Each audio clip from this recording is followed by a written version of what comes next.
नमस्कार प्रिय दर्शक बंधुओं, एक बार फिर आपका स्वागत है आपके अपने चैनल प्राचीन सच्ची कहानियाँ यूट्यूब चैनल में। दर्शक बंधुओं, त्रिया चरित्र की एक ज्ञानवर्धक कहानी आज मैं आपको सुनाने जा रही हूँ।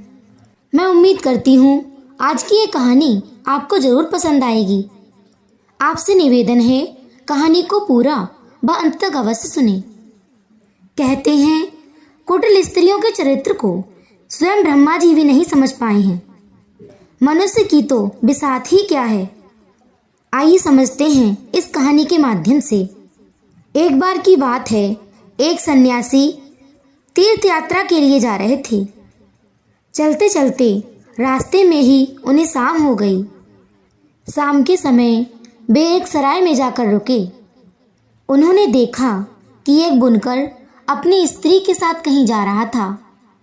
सन्यासी ने उस आदमी से कहा, भैया मैं एक यात्री हूँ, आगे मुझे बहुत दूर जाना था, लेकिन रात्रि हो जाने के कारण अब मैं आगे नहीं जा सकता। आज की रात आप मुझे अपने घर में ही गुजार लेने दो, सुबह मैं यहाँ से चला जाऊँगा। सन्यासी के इस प्रकार निवेदन करने पर बुनकर ने सोचा, चलो कोई बात नहीं, शाम के समय तुम मेरे द्वार पर आए हो, आप मेरे अतिथि हो और अतिथि की सेवा भगवान की सेवा कहलाती है। उसने अपनी स्त्री से कहा कि हे प्रिय, आज की रात ये सन्यासी हमारा अतिथि है, तुम इसे लेकर घर लौट जाओ और इसके भोजन पानी की, लेटने बैठने की व्यवस्था करो। तब तक मैं दूसरे गांव से मदिरा पीकर अभी आता हूँ। इतना कहकर वह व्यक्ति चला गया। इधर उसकी पत्नी सन्यासी को लेकर घर लौट आई और मन ही मन बहुत खुश होने लगी, क्योंकि वह स्त्री व्यभिचारिणी थी। उसने सोचा कि मैं जल्दी जल्दी सन्यासी के भोजन पानी और लेटने बैठने की व्यवस्था करके अपने प्रेमी से मिलने जाऊंगी। और सच कहा है कि जिस दिन आकाश बरसाऊ बादलों से घिरा हो, गहरा अंधेरा छाया हो, अंधेरे के कारण गली में आवागमन ना हो, पति परदेश गया हो, तो व्यभिचारिणी स्त्रियों के मन की हो जाती है। दर्शक बंधुओं, कहते हैं, उल्टा स्त्रियों का अपने पति में तो अनुराग नहीं होता, इसके विपरीत पर पुरुषों में उनकी आसक्ति खूब होती है। पर पुरुषों के लिए श्रृंगार करने में उन्हें बहुत रुचि रहती है और अपने पति का प्रिय वचन भी उन्हें कड़वा लगता है। ऐसी स्त्रियां जिनका मन दूसरे पुरुषों में रमता है, वे अपने कुल का विनाश भी देख सकती हैं, लोक निंदा भी सह सकती हैं, बंधन में भी पड़ सकती हैं और किसी के प्राण चले जाएं तो भी वे हंसकर स्वीकार कर लेती हैं। दर्शक बंधुओं, पति के जाते ही उस दूषित चरित्र स्त्री ने सन्यासी को भोजन कराकर और उसका बिस्तर करके और उससे कहा, हे सन्यासी जी, मैं थोड़ी देर के लिए अपनी सहेली के घर जा रही हूँ, उससे मिलकर मैं अभी लौट आऊंगी, तब तक आप घर में आराम से विश्राम करिए। इतना कहकर वह श्रृंगार आदि करने के बाद अपने मित्र से मिलने चल दी। जैसे ही वह घर से निकलकर चली, संयोग से उसका पति उसे सामने से आता हुआ दिखाई दिया। पति को आता देखकर डर के मारे वो एकदम पीछे लौटकर भाग गई और जल्दी जल्दी अपने श्रृंगार को बिगाड़कर पहले की तरह बनकर घर में आकर बैठ गई। उसका पति नशे में धुत था, फिर भी उसने सब कुछ समझ लिया कि उसकी स्त्री उसे देखकर लौटकर क्यों भागी, और थोड़ी देर पहले तो वह उसे साधारण वेशभूषा में छोड़ गया था, लेकिन इतनी जल्दी ये श्रृंगार करके आभूषण पहनकर कहाँ जा रही थी। वह उसकी कुटिल मनसा को समझ गया था, क्योंकि उसकी शिकायतें वो लोगों के मुख से पहले भी सुनता आ रहा था। उसने घर में घुसते ही क्रोध भरी नजरों से उसे देखते हुए उससे पूछा, हे दुष्ट स्त्री, तू इस समय कहाँ गई थी? पत्नी कहने लगी, आप कैसी बात करते हो, मैं भला कहाँ जाऊंगी, लगता है शराब के नशे में तुम्हारी आंखों को धोखा हुआ है। पति बोला, हे कुल कलंकिनी, तुम्हारे अपवाद को मैं बहुत दिनों से सुनता आ रहा हूँ और आज मैंने तुझे अपनी आंखों से जाते हुए देख लिया। अब मुझे पूरा विश्वास हो गया है कि तू मेरी आंखों में धूल झोंक कर किसी और से मिलने जाती है। आज मैं तेरा अच्छा इलाज करूँगा। दर्शक बंधुओं, इतना कहकर उस बुनकर ने अपनी स्त्री को खूब डंडों से पीटा और उसे घर के एक खंभे से बांधकर खड़ा कर दिया। शराब के नशे में धुत होने के कारण वह भी जाकर सो गया। इधर एक नायन उसकी सहेली थी। जब उसने उसके पति को शराब के नशे में सोते हुए देखा तो मौका पाकर वह अपनी सहेली से मिलने गई और बोली, हे सखी, देवदत्त तुम्हारा मित्र तुम्हारी प्रतीक्षा कर रहा है, तुम शीघ्र उसके पास जाओ। वो बहुत गुस्से में है। वह दुष्ट स्त्री बोली, हे सखी, बात तो तुम्हारी ठीक है, लेकिन मैं इस समय कठिन बंधन में जकड़ी हुई हूँ। मैं वहाँ कैसे जा सकती हूँ? और दूसरी ओर मेरा पापी पति पास में ही पड़ा है। अब तू ही बता मैं क्या करूँ? नायन बोली, तू चिंता मत कर, तेरा पति शराब के नशे में धुत है। यह सुबह से पहले नहीं जगेगा। मैं एक काम करती हूँ, तेरा बंधन खोलकर तेरी जगह मैं बंध कर खड़ी हो जाती हूँ। तू अपने मित्र से मिलकर शीघ्र ही आकर मेरा बंधन खोल देना। नायन की बात उस दुष्ट स्त्री के अच्छी तरह समझ में आ गई थी। उसने वैसा ही किया। उसने अपनी सहेली नायन को अपने स्थान पर बांधकर खड़ा कर दिया और स्वयं अपने मित्र के पास चली गई। इधर क्या हुआ, उसका शराबी पति नींद से जागा। नशा कम हो जाने के कारण उसका गुस्सा भी कम हो चुका था। बुनकर कहने लगा, देख, तू आज के बाद बाहर जाना छोड़ देगी और मुझसे कठोर वचन बोलना भी छोड़ देगी तो मैं आज तेरा बंधन खोल सकता हूँ।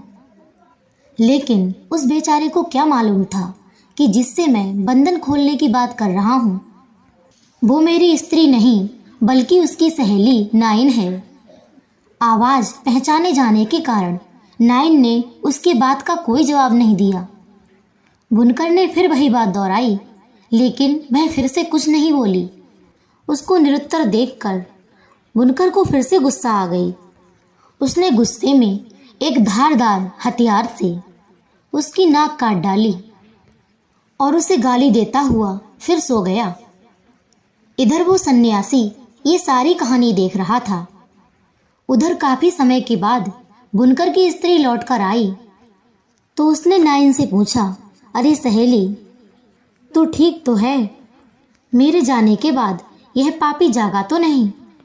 नायन बोली, बहन, तू अति शीघ्र मेरा बंधन खोल। तेरे पति ने तो तेरे धोखे मेरी नाक काट डाली। बुनकर की स्त्री ने अपनी सहेली का बंधन खोला और उसे उसके घर भेज दिया। कटी हुई नाक लेकर नायन अपने घर पहुंची और चुपचाप चारपाई पर लेट गई। दर्शक बंधुओं, इधर थोड़ी देर के बाद बुनकर फिर नींद से उठा और अपनी स्त्री से बोला, हे दुष्ट स्त्री, तू बोलती है या नहीं, या अब की बार तेरे कान भी काट दूं। बुनकर की स्त्री जोर से चीखती हुई बोली, अरे मूर्ख, तुझे धिक्कार है, मुझ जैसी सती की नाक काटने वाला और मुझे बदनाम करने वाला इस दुनिया में भला कौन हो सकता है। स्वांग रचती हुई बुनकर की स्त्री कहने लगी, हे देवताओं, यदि आप देख रहे हो, हे सूर्य चंद्रमा, अग्नि कुबेर वरुण, इंद्र, धरती आकाश पाताल और धर्म, यदि तुम्हारी नजरों में मैं पवित्र हूँ, मैंने मन से भी दूसरे पुरुष की इच्छा ना की है, तो देवगणों मेरी नाक को पहले की तरह सुंदर बना दो। यदि मेरे मन में पर पुरुष का झूठा भी चिंतन हो तो आप मुझे जलाकर भस्म कर दो। इतना कहकर वह दुष्ट स्त्री अपने पति से बोली, हे मूर्ख आदमी, देख, मेरे सतीत्व की शक्ति से मेरी नाक फिर से ठीक हो गई है। दर्शक बंधुओं, पत्नी की बात सुनकर बुनकर हाथ में मसाल लेकर अपनी पत्नी की नाक देखने लगा। उसने देखा कि पत्नी की नाक पहले की तरह ज्यों की त्यों है और जमीन पर देखा तो बहुत सारा रक्त पड़ा हुआ था। वह एकदम से भयभीत हो उठा और उसने डर के मारे अपनी पत्नी का बंधन खोल दिया और उसे चारपाई पर बैठा कर विभिन्न प्रकार से उससे क्षमा मांगने लगा। वो इसे चमत्कार समझकर अपनी स्त्री को देवी की भांति समझने लगा, लेकिन इस रहस्य की बात तो वह सन्यासी भली भांति समझ रहा था, जो उस रात बुनकर के घर में रुका हुआ था। वो सन्यासी पूरी रात जागकर उनका यही तमाशा देखता रहा। वह अपने मन में सोचने लगा, धन्य है त्रिया चरित्र की लीला। दुष्ट स्त्रियां हंसते हुए पुरुष के साथ समय देखकर हंसती हैं, रोने वाले के साथ रोती हैं, लेकिन जो उन्हें पसंद नहीं है उनके साथ मीठी मीठी बातें करके उसे बस में रखती हैं। ऐसी स्त्रियों की बातों में अमृत और मन में हलाहल विष भरा हुआ होता है। कहते हैं कामी पुरुष इसी अल्प सुख के लिए ठग जाता है। भौरों की तरह कमल का रस लेते हैं और बाद में अपने ही हाथों से अपनी छाती और माथा कूटते हैं। यह सब सोचते सोचते सन्यासी की रात बड़ी मुश्किल से कट पाई।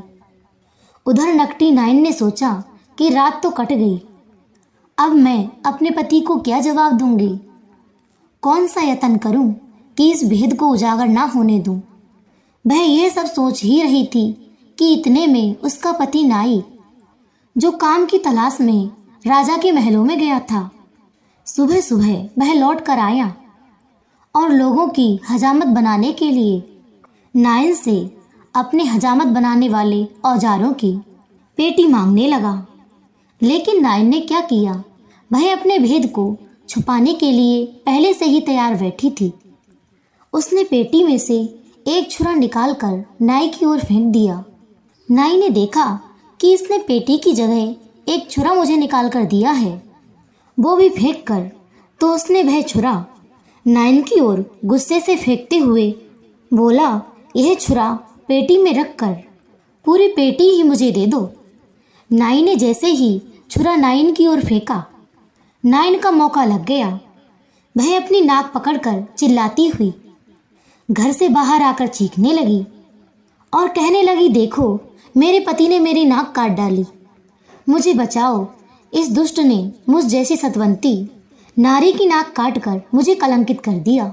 दर्शक बंधुओं, अब क्या था, स्त्री के रोने चिल्लाने की आवाज़ सुनकर राजा के सिपाही दौड़े दौड़े आए और नाई को पीटते हुए राजा के दरबार में ले गए और बताया कि हे महाराज, इस नाई ने बिना कसूर के अपनी स्त्री की नाक काट दी, इसे कठोर दंड दिया जाए। राजा ने नाई से पूछा कि हे नाई, तुम्हारी स्त्री ने क्या अपराध किया था जो तुमने उसकी नाक काट दी?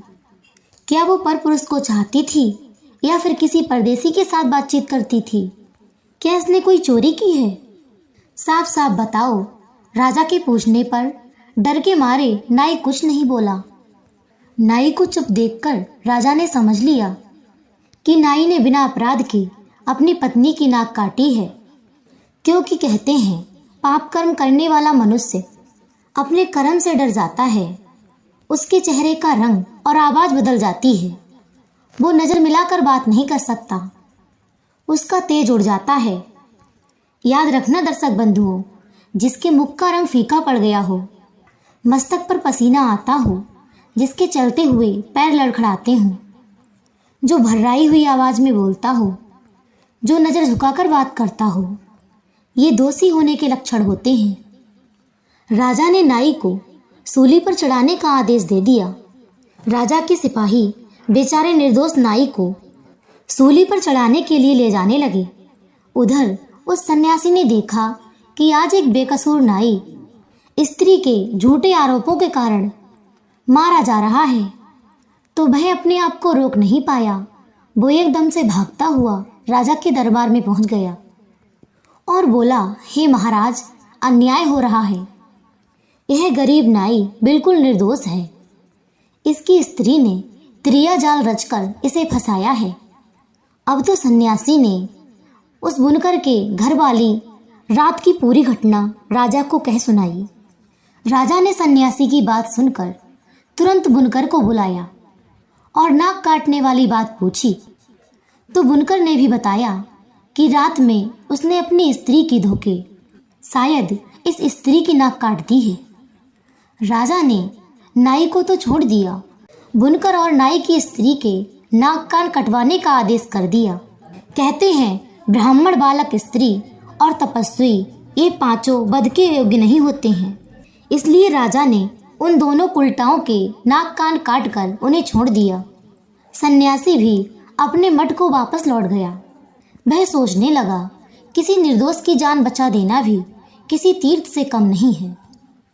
जैसी करनी वैसी भरनी। दुष्ट स्त्रियों के चरित्र को स्वयं ब्रह्मा जी ने भी नहीं समझ पाया है। दर्शक बंधुओं, ये कहानी आपको कैसी लगी हमें कमेंट के माध्यम से अवश्य बताएं। चैनल को सब्सक्राइब करें, वीडियो को लाइक करें और अधिक से अधिक लोगों तक शेयर अवश्य करें। फिर मिलेंगे इसी तरह की एक ज्ञानवर्धक चर्चा के साथ। इसी के साथ दर्शक बंधुओं, राधे राधे, जय श्री कृष्ण।